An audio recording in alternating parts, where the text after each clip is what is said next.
let's get started. So back to school with the 4 R's. If you don't know already, write these down. The 4 R's are rules, rituals, relationships, and routines. I'm going to cover some of them very superficially. And if you guys have any questions about what that looks like, post your comments on Facebook there. There's also a link that you can join us through Zoom for the full interactive experience. Just know that when you get on Zoom, it's also being live streamed on Facebook. Okay. So the first of the R's is rules. As I was going through some school district websites, and the reason why this also sparked up was because I noticed in some of the classrooms that we had, there were teachers, kindergarten teachers, that were posting for their parents all of these rules. And there was, some of them had like over 10 rules. And they weren't just like one word type of rules. They were really specific type of rules. So hopefully, Dr. Garcia is probably jumping on right now. We can talk about the first R, about rules, and what we suggest as part of creating that classroom community for kids. Let's see if she is messing with. Marisa, can you hear me? There we go. Sorry, you were on mute on my end. Yep. We can hear you. You're just not on video. It says that you stopped it. Why does it always say that? Hold on. Let me make you a host. You can't start your video because the host has stopped it. I don't even do that. I know. It does that when I do it too. So I get it. I don't know why it does that. Let me see. Make co-host. There. Does it give you does it allow you to do video now? Hold on. I think so. It just shifted. There we go. Hi. Hello.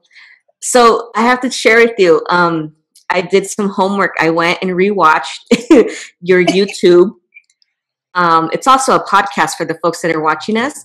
It's called Back to School with the 4 R's with Dr. Garcia.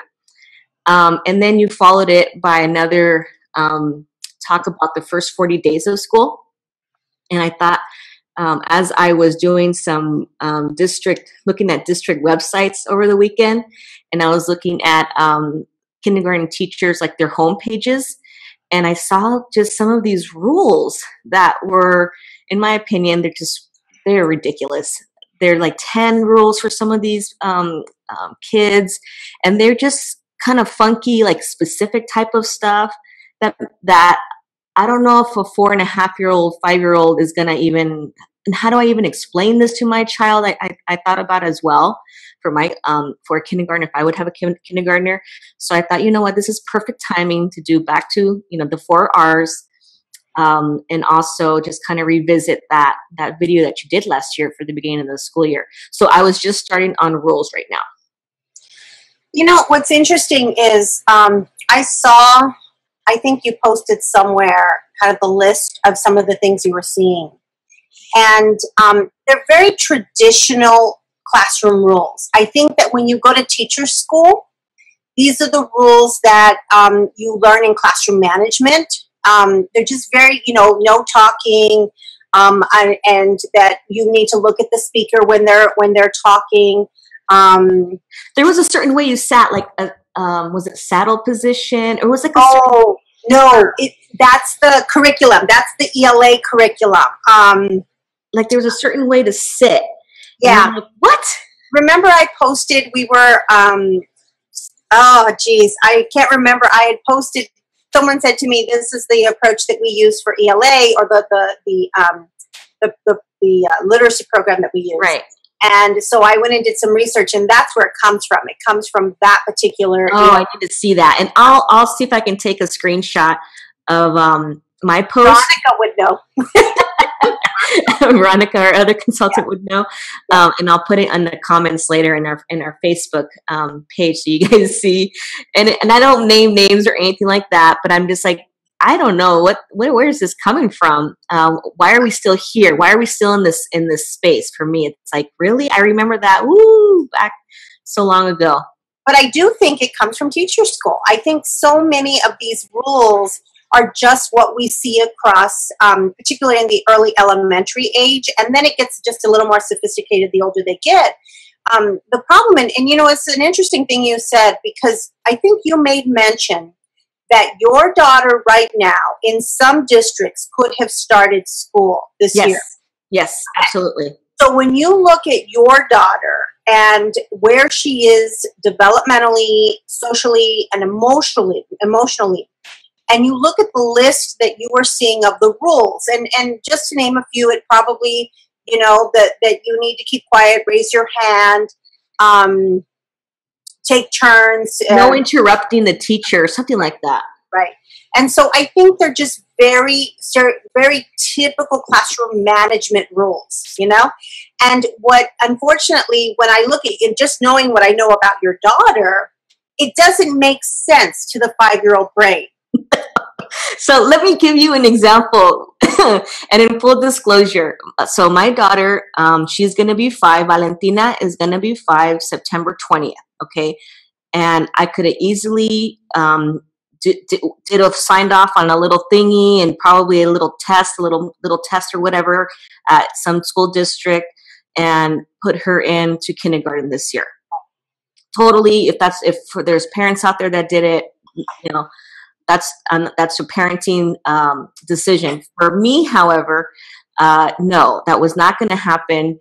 She's bright and she talks a lot. Like, she talks a ton and has a ton of questions. I'm sure maybe academically she could have probably been okay, but emotionally, no, not at all. The executive function skills, so not there at all. And for me, we weren't in a rush either. We're like, there's no rush for her to start, school. We can do another year of preschool. And what was funny is that the transition that was done, because I had to pick her up today for preschool, and it's sure enough, the teacher's doing a lovely job of transitioning the kids. And after this, we're going to do a high five, whatever, the transition for goodbye. And then, like, out of nowhere, my kid's like, and then after that, I want to tell a story. Like, just yeah. Like that, just that random thingy. That's my kid. So I'm just like, yeah, no, the rules. I couldn't even begin to explain some of the stuff that would have been asked of her. Well, and you said 2 things that I think are super important. The first one, developmentally, there is nothing wrong with your child. And in terms of executive function, there's nothing wrong with your child. That's just the where young children function is on this continuum of development. So your daughter doesn't fall on, the far left side where she doesn't have good executive function. It's the perception that 4 and 5-year-old children should have all this down by kindergarten, which I have to tell you is just a bunch of bull. I'm going to just say that. The second thing is with your daughter about going, and then I want to tell you a story. That spirit is common for children like your child, who is just a very social butterfly. Yeah. She's a kid who I don't know if she knows a stranger kind of kid, She engages with people because that's just her personality. And so it comes from the spirit of who she is. And what frightens me is that kids like your kid, who is very spirited and just simply wants to share a story, in our effort to do classroom management, we squash that spirit. Yes. No. Right now, we're not doing that right now. You have to say, your story doesn't come now. We're not talking about your story right now. And so we will often squish the spirit of the child because we're trying to, and I get it, at the beginning of the school year, I've said this in sessions, it's like herding cats, And every child, it's like, because they're egocentric and we have a negative connotation with that, it's actually a very positive thing. That's part of their developmental progression. There's nothing wrong with them seeing themselves as the center of the universe, but they really do. And the fact that I have a question and 10 other kids have a question, I don't give a crap what the other 10 kids need, because I have a question. And that's just developmental. And sometimes teachers get annoyed by that, want to kind of push them into the box of, and there's a way to be supportive of a child who wants to share their story. but it's not, oftentimes by the time they get to mid-year, that has been squashed out of them. Yeah, and full disclosure, her teacher is part of the kindergarten experience. She just happens to have she's doing an afternoon preschool program at a Desert Sun Child Development Center there. So today was Valentina's first day, so I'm curious to hear her feedback on how that went, because everyone else had a full week to get to that, used to the routine, or at least for the first week. So yeah, I know it was a very full fun day for her.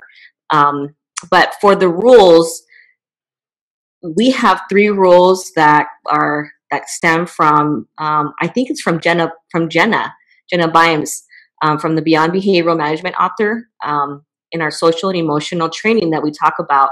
And I have them: we take care of ourselves, we take care of each other, and we take care of our things. This is so simple. Yes, thank you. I always say this in our social and emotional session. When I took this session just as an individual with Isela and Jenna, and then I got the book, I was working as a children's shelter program manager, working with foster care children. At that time, it was birth through 12 years old. And it was a mixed age. We had an early childhood component and a school age program as well. And we had some really explosive behaviors, really super challenging behaviors. And these rules, the way that we would lay it out, it worked. They covered a mesh of scenarios that we would be dealing with. And these weren't children that would just interrupt with that they want to say stories. These were children that were very physical. A lot of times, they were the kind that would destroy property, self-harm themselves and others. And once we did this type of work with really like a book study we did with the strategies there for social and emotional development, it was bliss. I mean, we had our little certain kids that we had to do some additional, what we call intervention strategies for. But that's why I always mention, like, when you are really consistent and you really set up the child for success in the strategies that we talk about with the rules, what those look like, taking images of the children, showing those rules, actually demonstrating them and catching those, it makes such a big difference. Do you want to add? Yeah, I think it's important that you bring up, because oftentimes I get, well, oh yeah, that works with the easy kids, or that works with the kids who already. And the truth of it is anything will work with those kids pretty much. These rules came from our work. So the author of Beyond Behavior Management was like my first boss ever. And she and I worked together over the entire course of my professional career. And she was in the field a little bit longer than me. And she basically captured the work that we did when I was an administrator. And so if you want to know more about what we're talking about, and you're not a part of our kindergarten experience, or if you want to know more and you want this book, then come to our social and emotional session, because the book is included. And so this really captures the 3 rules, and Marisa mentioned them. We take care of ourselves, we take care of each other, we take care of our things. What we call those is guiding principles of behavior. And these guiding principles are kind of like what the golden rule, kind of these guiding life rules. Oftentimes we have rules in our classrooms like keep your hands to yourself. That's not what we mean. We don't mean keep your hands to yourself. What we mean, and we use this nice way to say it, is don't hit, don't kick, don't punch, don't spit on each other. And so those are the words, that's what we have in our mind when we say keep your hands to yourselves. But it's very confusing to children, because when they're young like this, they need very concrete, sort of explicit understandings of what the behavior should look like. And so now I'm going to tell you these guiding principles of behavior. We take care of ourselves, for example. That's big. That's a big concept. So what does that look like in practice? Well, it means, and you know what was, I'm going to start with the simple stuff. After we blow our nose, we wash our hands. You know, and when we go to the restroom, we wash our hands before we tie our shoes. We keep our shoes tied to make sure that we don't trip on our shoes. We wear our coat when it's cold outside. We apply sunscreen when we go outside when it's warm, when it's hot. So those are the ways that we take care of ourselves. But another important way, if you have a safe place in your classroom, we take care of ourselves by going to the safe place when we're feeling overwhelmed, uncertain, frustrated. That there's a place that I'm learning how to self-care. I'm learning how to really tap into what's happening to me emotionally. And I begin to just practice the process of caring for that part of that within me. And so self-care, what you want to do is take pictures of children actually doing these things, because the idea of we take care of ourselves is really big. It's really big. And so you want to take pictures of this experience so that they start to get an understanding of what it looks like in real life. So let's just take a look at that. We take care of ourselves. It doesn't matter whether you're 4, you're 14, you're 40. Self-care is one of those things that many of us are still working on, learning how to take care of ourselves. It's a life deal. Let's look at the second one. We take care of each other. This is where our social engagement happens. This is where we learn how to interact with one another in a way that's respectfully responsive, where we work through conflict resolution, where we listen to one another's ideas. Doesn't matter whether you're 4, you're 14, or you're 40. Whether you're 5, it doesn't matter. Those are lifelong rules. And so in kindergarten, your classroom is a microcosm of society. And so you want to help them learn how to be a contributing member of society. And so these are the ones that set foundation for their understanding of how to be in the world. And so in terms of social engagement, think about the kid who has a hard time working with others. Think about the kid who has a hard time just knowing what to say when he's frustrated. Snap a picture of him being successful at that experience and post it by the rule, we take care of each other, so that he can start to see himself. Because here's the thing. I know 4-year-old children who come to school and say, I'm bad. I'm bad. My mama says I'm bad. Everybody said I'll get in trouble all the time. And so we want to help him see himself as someone who can, someone who's important in the classroom, a contributing member of our classroom. So we wanted him to change his mind about himself. And so you want to take a picture so that he can see himself in a different light. And then the third one is we take care of our things. And we take care of our things means that, we put things away where they need to go. We have to be responsible. We're teaching them that, though. Please never make an assumption when we say clean up that children know what that means. Even being as explicit as how to put caps on markers. I know adults that don't know what that means. Oh, yeah, totally. And if you work with a paraprofessional in your classroom, we take a picture of the whole shelf. Yes. So that everyone understands what clean looks like. Because I've seen your volunteers. Oh, totally. Everybody. Parents who come in, because I've seen teachers who there's a place for everything, and everything has a place, and then a volunteer will come in or a parent will come in and just shove it in there and close the doors. Yes. And so it helps everyone understand what clean looks like. Yes, absolutely. One of the things we talked about, or you had mentioned in your previous podcast on YouTube, was some bad rules. Can we mention a couple bad rules? I mean, that could be a whole little segment, but so one of them is, okay, you talked about keep your hands to yourself, I think already. What teachers really don't mean that in the literal sense. Wait, let me stop you there. And let me explain it on a positive perspective. If 2 kids were holding hands or skipping together on the playground arm in arm, you wouldn't go, stop it. We keep our hands to ourselves. You wouldn't do that. So it's not a concrete understanding, a linear understanding. It's too abstract for kids. Yeah, too abstract, yeah. Crisscross applesauce. So crisscross applesauce is a teacher thing that's been around forever. And why do we do it? Why do we do it? Classroom management. It makes life, I don't know, easier maybe. First off, I want to just tell teachers, just from a very basic understanding of human nature, I want you to sit crisscross applesauce for 15, 20 minutes. If you like do yoga and you are very flexible, and then that might be a totally comfortable position for you. But I have to tell you that it is not very comfortable for most children, boys in particular. And the reason is because women are born, girls are born for birthing, and our hips are a little bit further apart than boys.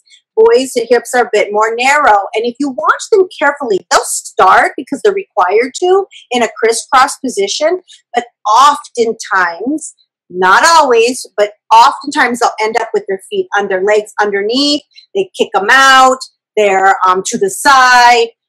So they end up, falling. And then we spend such just a crazy amount of time to get order. Yeah, redirecting them. Why? And you know what? I don't care. My rules when we were sitting in a group together is I just want to make sure that everyone is safe. So is your body safe? Is the person next to you safe? Are you in their physical space and they're not liking that? So I wanted them to learn to be self-reflective, but also check to make sure that everyone else is safe and comfortable. Find a comfortable spot. Yeah, and then I don't care if you sit on your knees as long as everyone can see. So if I'm reading a book, I want them as close as I can to me, because I want them to see the book. And if you want to sit on your knees, sit on your knees. I don't care. Okay, just as long as you're connecting to what we're doing, I don't care how you sit, but I want to make sure everyone can see. So if you're going to sit on your knees, sit in the back. I'm just determined this year to put that to rest. Let that die, that crisscross applesauce. Please, let's make that this school year. I have two more. The other one is all eyes on me. I don't understand that. It's like to me, it still sounds very like a power control thing. Or I'm waiting. I'm waiting. Amanda, when you're ready, we'll wait for you. Let's all wait for Amanda. Yes. And this also moves into my whole belief system that we teach children how to be in the world as adults by being respectful adults in their world. Yes. And so when we do that, I'm waiting. First off, my immediate response is that it isn't a real respectful way to approach that. But second, I think that there's a perception that if I'm looking at you, that I am listening. Mm-hmm. Now, if you knew anything about ADD or particular many girls.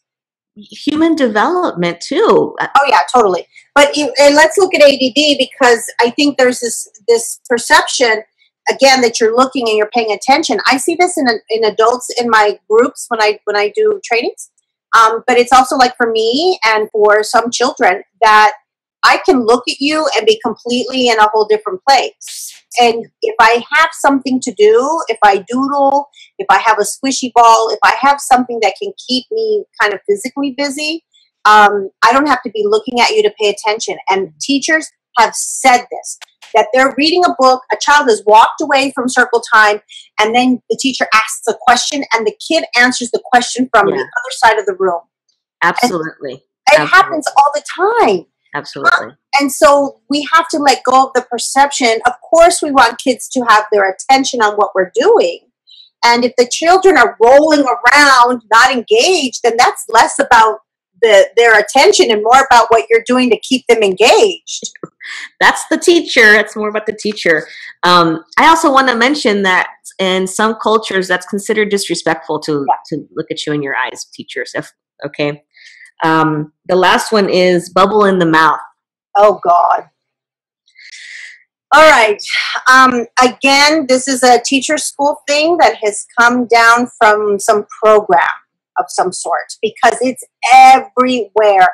And Marisa, I want you to post that Georgia link again about the bubble in the mouth, because we just had a conversation. Where was I? I think I was in Yuma, maybe. I don't remember where, but recently I was making a connection to how bubble in the mouth to me is disrespectful. Yeah. And the teacher made a comment that it can be done in a very playful way, like on your way to the cafeteria. in a way that, okay, boys and girls, put the bubble in your mouth because we're going to walk very quietly to the cafeteria and all the children are, busy in their classrooms. I can see that intellectually, like I understand that, but I also understand, and the thing that's most important to me is, again, and I'm going to say this 8,000 times until it starts to become common, just practice and understanding, that who you are in the presence of children is who they start to create the neural pathways in the brain about who to be in the world, like how to be in the world. And so when we can teach children in a respectful way, just simply saying to them, there are some other classrooms that are busy working. So we're going to practice how to walk quietly so that we're not interrupting them. Now, if I can do this with 2-year-olds, I can get 2-year-olds to get from a point A to point B. And again, it's like herding cats in the beginning. You break a sweat in the beginning, but it is possible for us to learn how to regulate ourselves with enough practice and support so that we teach them what to do instead of what not to do. Right? Don't be talking. Everyone be quiet. Shh. That's what not to do. We teach them what to do. So we wanted them to just stay quiet or to whisper. And we practice that. We practice that experience so it becomes just part of their everyday way that we are at school.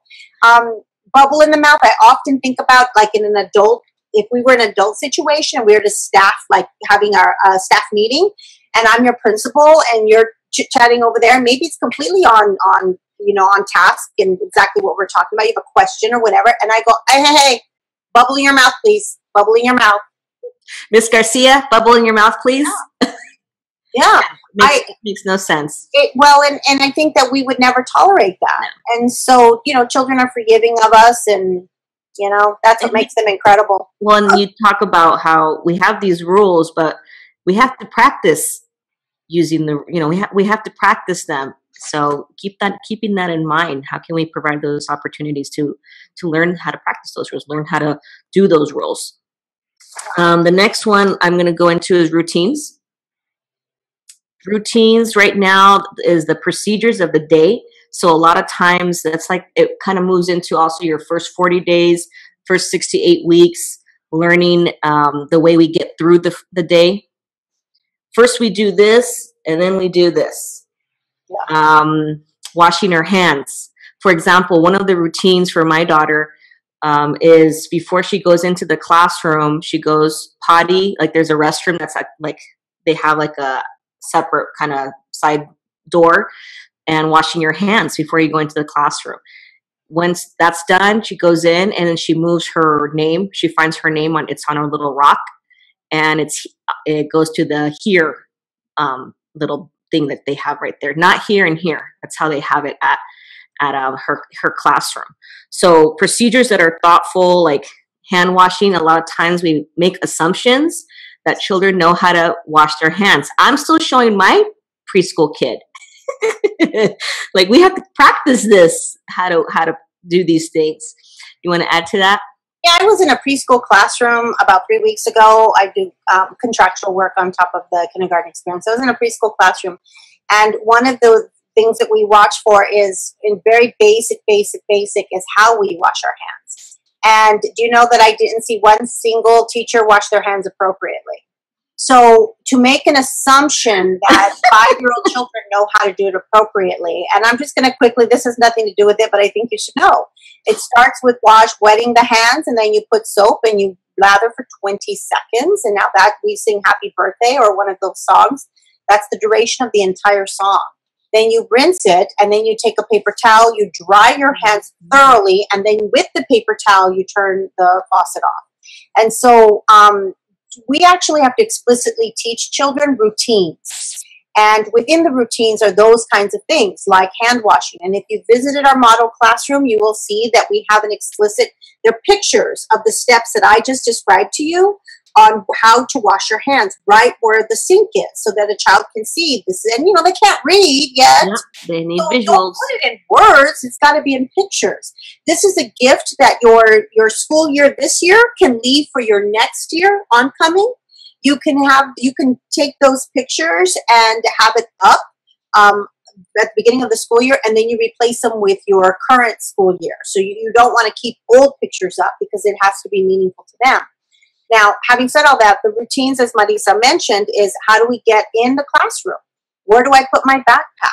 What do I do with, anything that had to come from home? Where do I go once I wash my hands? It's a good practice. A lot of kindergarten teachers don't do that, and some don't have sinks. I get it.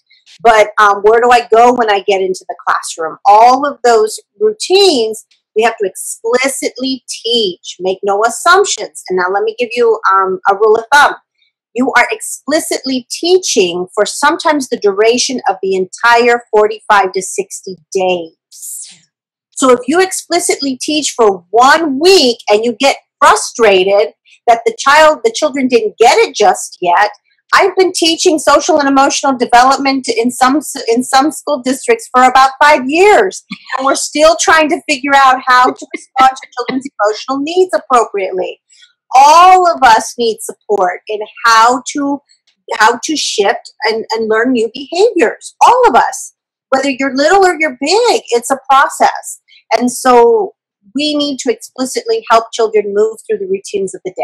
Yeah, and I mean, I think about the routines of your classroom that these kindergartners have to wrap their heads around, and then there's the routines of the actual school, the procedures of the actual school, and this assumption that because some parent letter went home and that was somehow explained to a child, they're going to get it. No, they need practice. So yeah, it's going to take. That's how we talk about learning how to do school those first 6 to 8 weeks. Yeah, you're right. There's in classroom and then just within the school culture. I mean, the first time kids go to the cafeteria. Yes.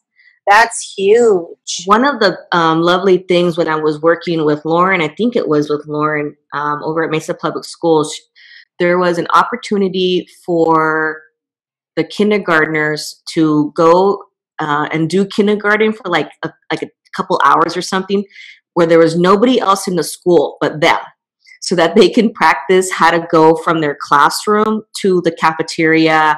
And then they went to see where the nurse was, and it was like they had the school to themselves. And I want to say it was her school, but if anybody's watching this, I know we've had a conversation with, maybe it was one of those schools that we were flipping.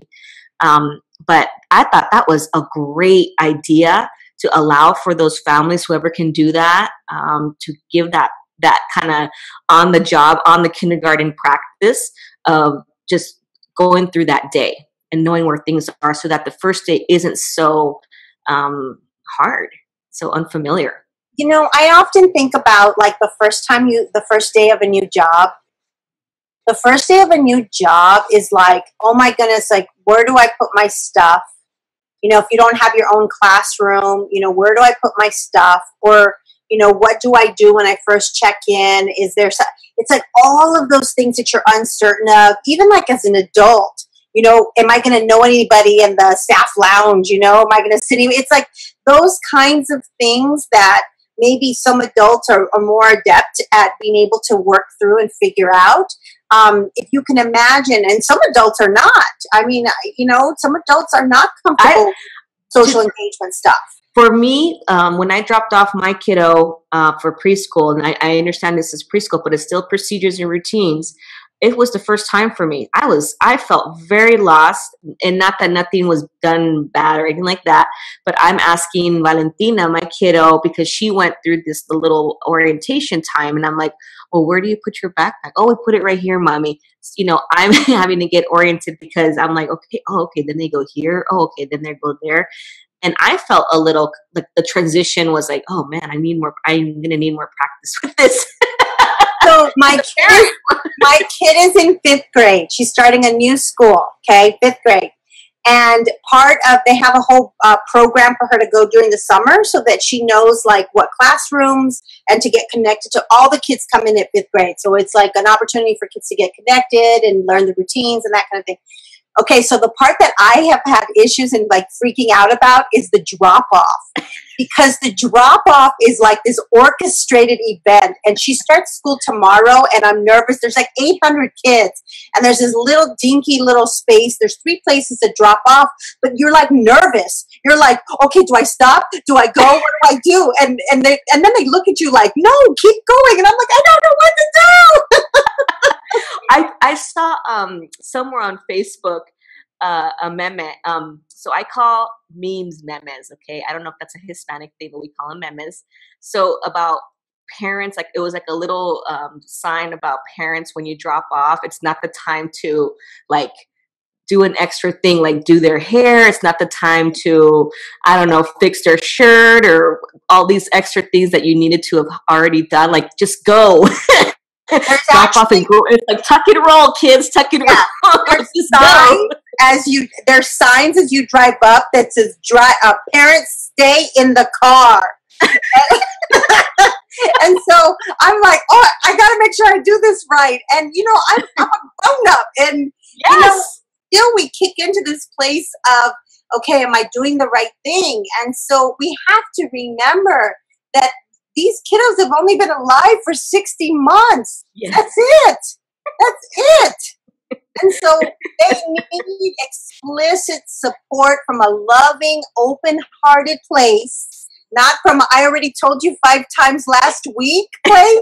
You should already have this. I know it takes an entire year for an adult to be able to get to figure out what their job is and how to feel successful in it. Just statistically speaking, it takes 1 year to figure out what you're supposed to be doing. It takes 3 years to do it effectively. So think of that.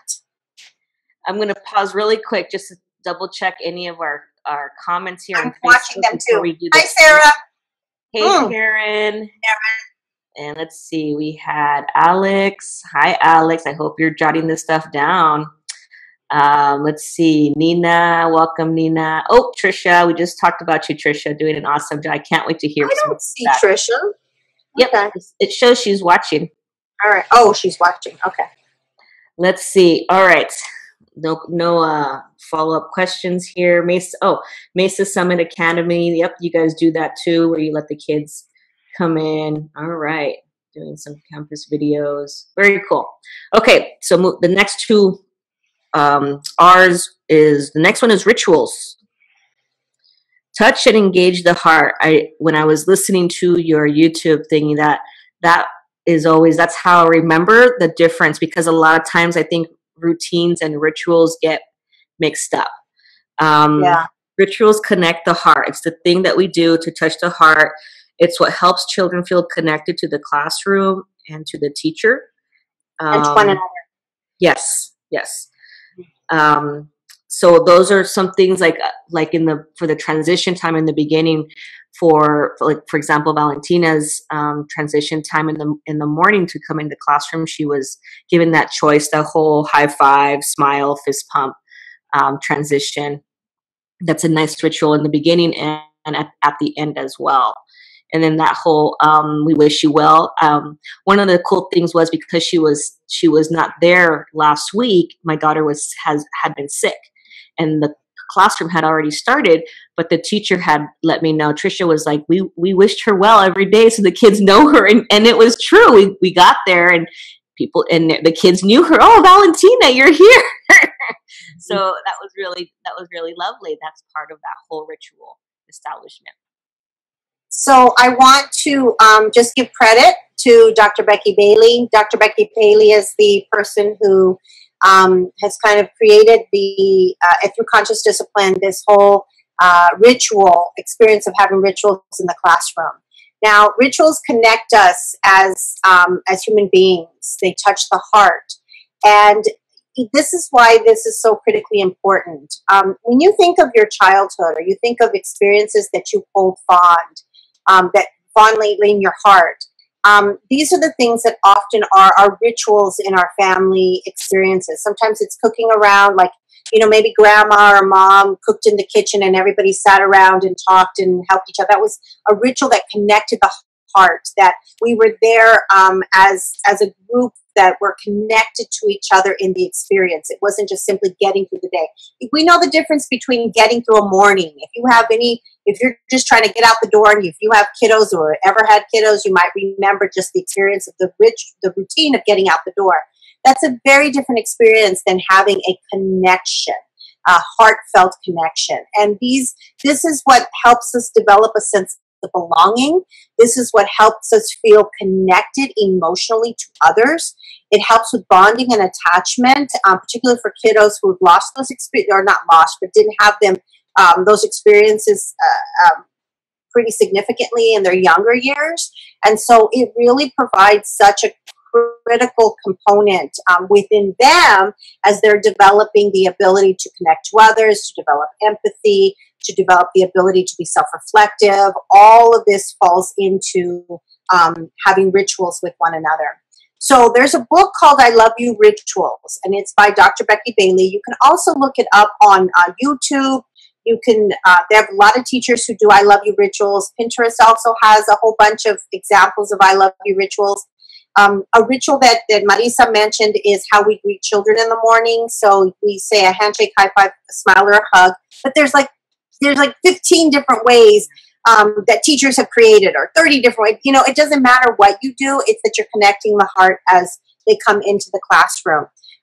We also, one of our rituals was a name song. And so we would do a name song to include everybody who was there for the day.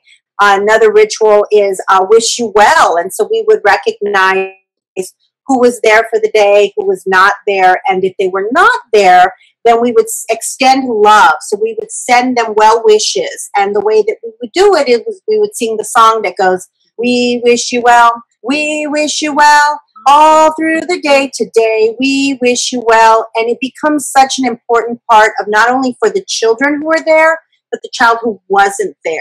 Because that child comes back and they go, I heard you, I knew you were going to sing me, I wish you well. I knew you sang to me.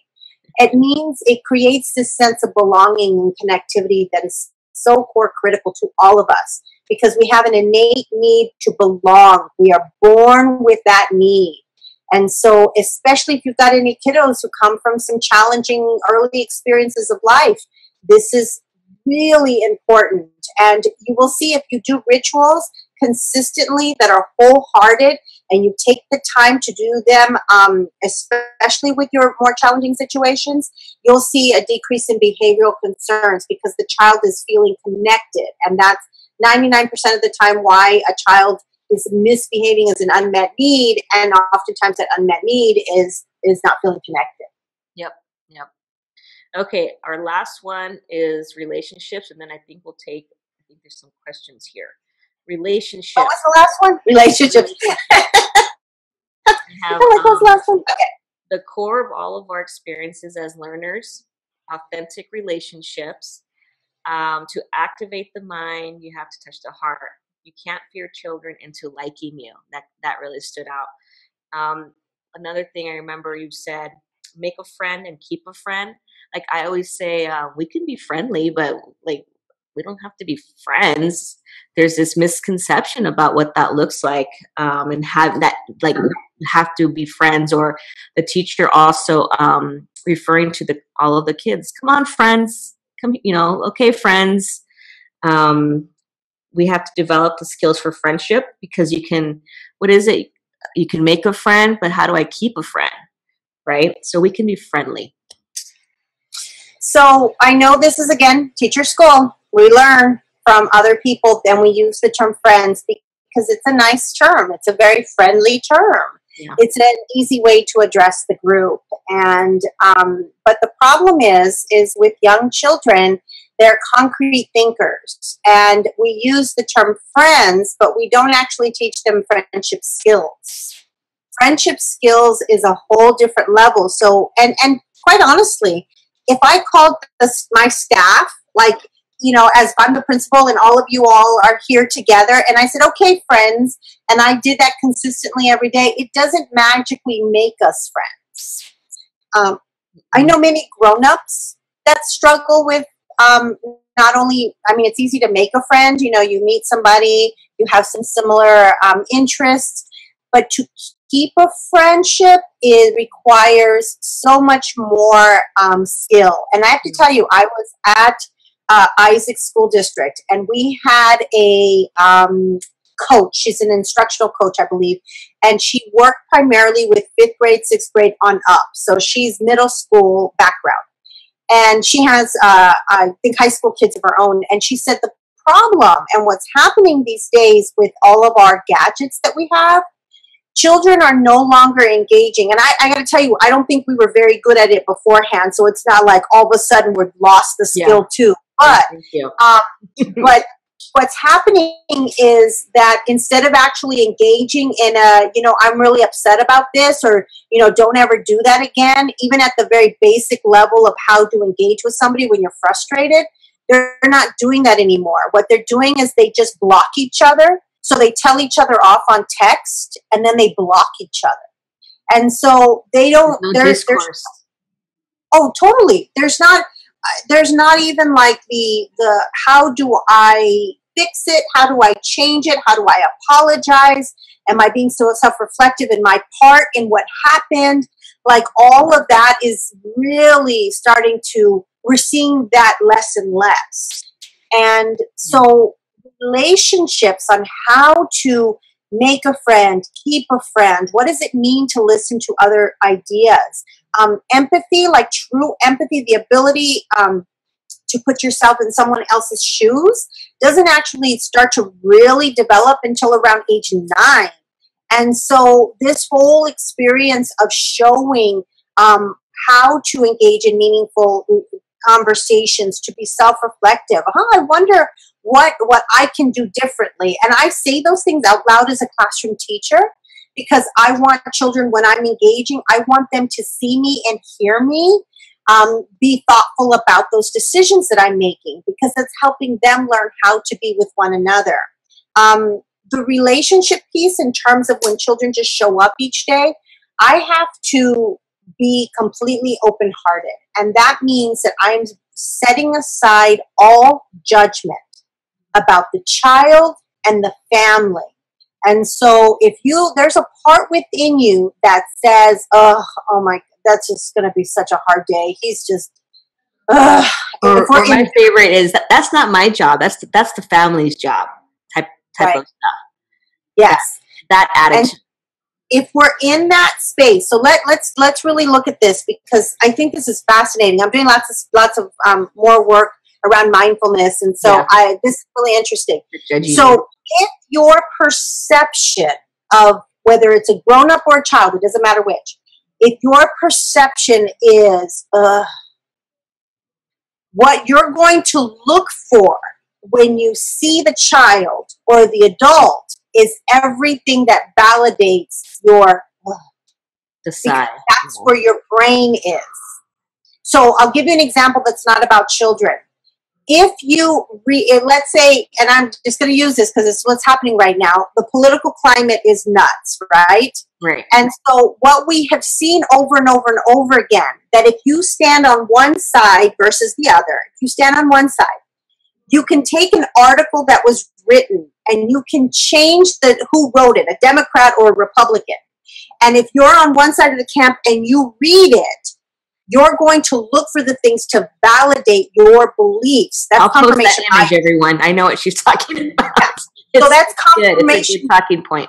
It's a confirmation bias. You're going to look for the things because your brain is set up to look for the thing that validates your belief system. So if you look at a child and you go, he is annoying, he has a hard time transitioning, he has a hard time, he cries all morning, you have that already set in your head, you're going to find within him the experiences that validate your beliefs already. It's that perception. This also reminds me of when I worked with school teachers with I had my foster care kids in their classrooms, and I would get these notes home from the child about, the clip went to yellow or whatever, something disciplinary.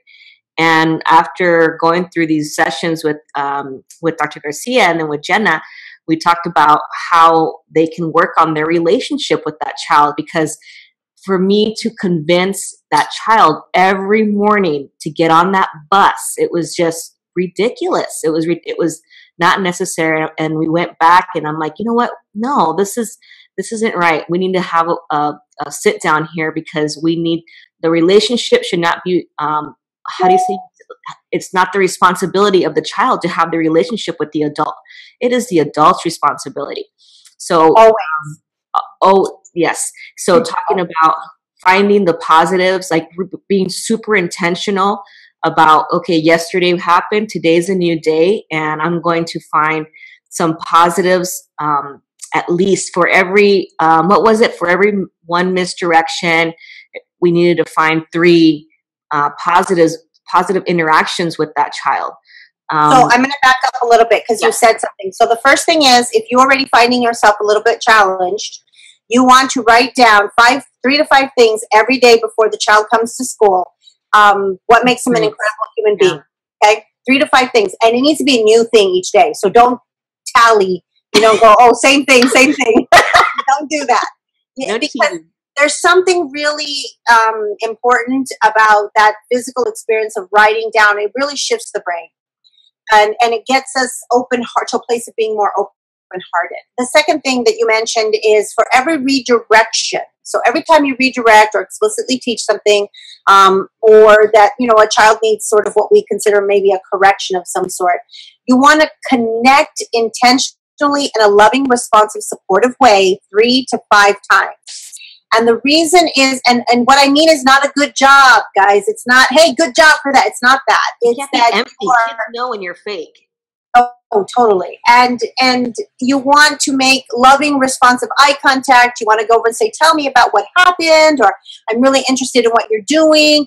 And so you want to make some very intentional, wholehearted connections 3 to 5 times. And this is why. Your limbic system holds on to negative experiences. So if you redirect, it's like you going to Target, and the person who you're trying to exchange something, and you are very upset about how they engaged with you, they were not at all helpful, you will remember that. Not only will you remember that, you'll tell everybody and your mama about not going to Target, because that's kind of what happens with our limbic system. And even though you've gone to Target 15 times and have great experiences, the one time is what we will remember. And so with a child, they're still figuring out how to do the world and do the classroom. And so we want to get them to feel connected, to feel like they belong. And so in order for us to do that, we have to build authentic relationships, calling children by name. Do not use sweetie, honey, pumpkin, all of those things that we often will do. Start using their names in conversations. Greeting them by name is a really important part of I see you, and you are an important part of our classroom community. And so think about what it means for you to, in your relationships in your life that have been important to you. That's every single time I've had a kid that has shifted and rocked my world. I think about what's important in my relationships with people. And usually it's trust. It's feeling safe. It's feeling non-judged. It's feeling like I have somebody who will champion my efforts, and yet challenge me at times when I need to be challenged. And so you have to really think that through and go, how am I being that for her? How am I being that for him? And so we're talking about lifelong, not lifelong, we're going to be friends forever kind of thing. What I'm talking about is having relationships that build the neural pathways in the brain so that children can continue to have healthy relationships in their life. Yeah, absolutely. Okay, let me look at this while we're wrapping up here. Yeah. Let's see. Just a lot of agreements, such great reminders. Karen on here. Sarah, Trish. Oh, Angela asked a question. I don't know. Maybe we can explore that for our next chat. She says, I was wondering if it's okay to have the learning areas as free time. I feel that they still need to explore the items in each area before I start provocations. Yes. I would love to. We can talk about that in the next one, because I have a lot to say about that, especially after coming and doing some flips this summer about how that's used. let's see, we're going to have people. Oh, people are coming out for your August 24th session. I'm doing Isela. something August 24th. Friday. Oh no, is that me? Is that us? Paige is August 24th. You're August 25th in Flagstaff. We should probably talk about that. Wait, I want to go back to the question. I just want to simply Angela? answer your question very quickly, Angela. Yes. Yes, you can. Yes, you should. Because right now you're helping children learn how to, your role right now is to help them learn to put things back where they need to be, how to take care of the environment. And so you should be, going around going, oh my goodness, let me show you where that goes. Let me show you how to do this. Oh yes, this is what we do at school. And so you want to provide kind of a free experience if you are able. In some school districts, there has to be a very kind of structured. Yeah, within your curriculum, right? Right. And so if you are able to, absolutely, and for provocations, do something simple like just putting Play-Doh out and putting some sticks and maybe the first letter of every child's name, and so they can try to make their name. So do something simple. One of my favorite provocations that we always do when we flip is I go outside of the school building and find some nature, and I bring some nature inside, like some rocks or some leaves, and we do in the science area, we'll do some observational drawings of that. We put it in the middle. In Tucson, one of the teachers, I think it was Rachel, she actually had this awesome, like, huge moth. I forgot what kind of moth it was. It was black and white. I mean, and it was in her house, I guess, around her house, and just something as simple as just finding a bug and doing some observational drawings. Putting some watercolors out. Oh yeah, just watercolors. That's totally working their fine motor, especially, you've got kiddos coming to school that are holding their pencil like this. So giving them, a paintbrush. Awesome. Yes, I'm sorry. Nina says Flagstaff is August 24th. No? Yes. And that's with Dr. Garcia. Maybe. Yeah. Maybe. I'm all over the place the next 2 weeks. So you're right. I don't know. I know Debbie and I are in Page that same weekend. Okay. So that's the same time I'm going to Flagstaff. Yes. That's why you had to do Flagstaff, I think.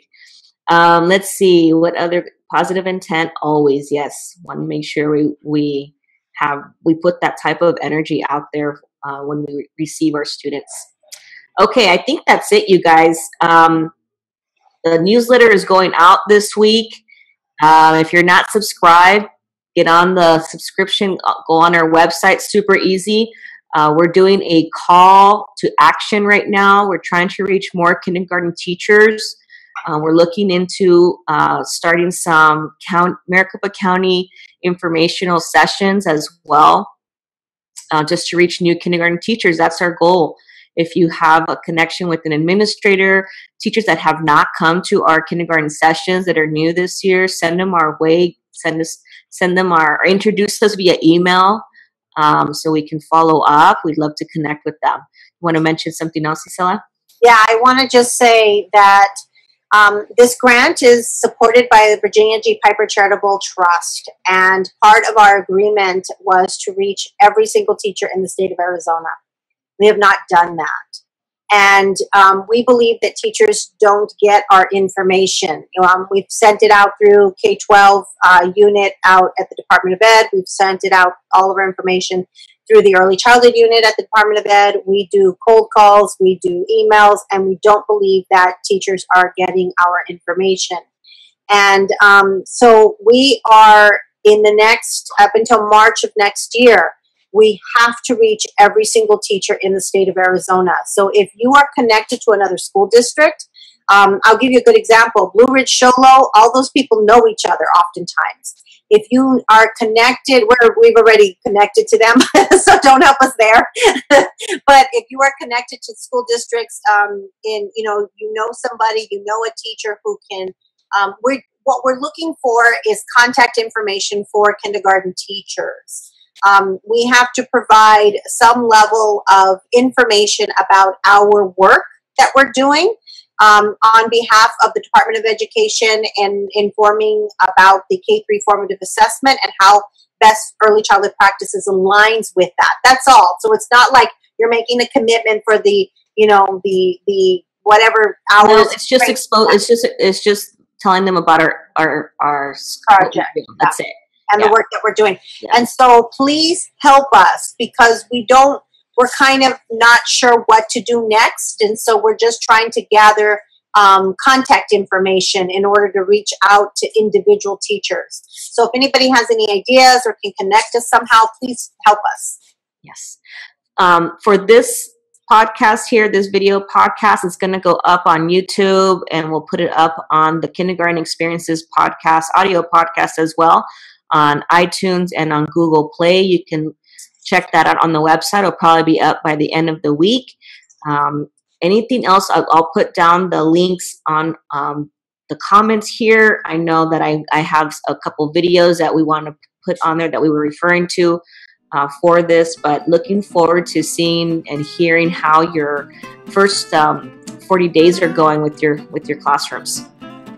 That's it. Thanks, guys. See ya.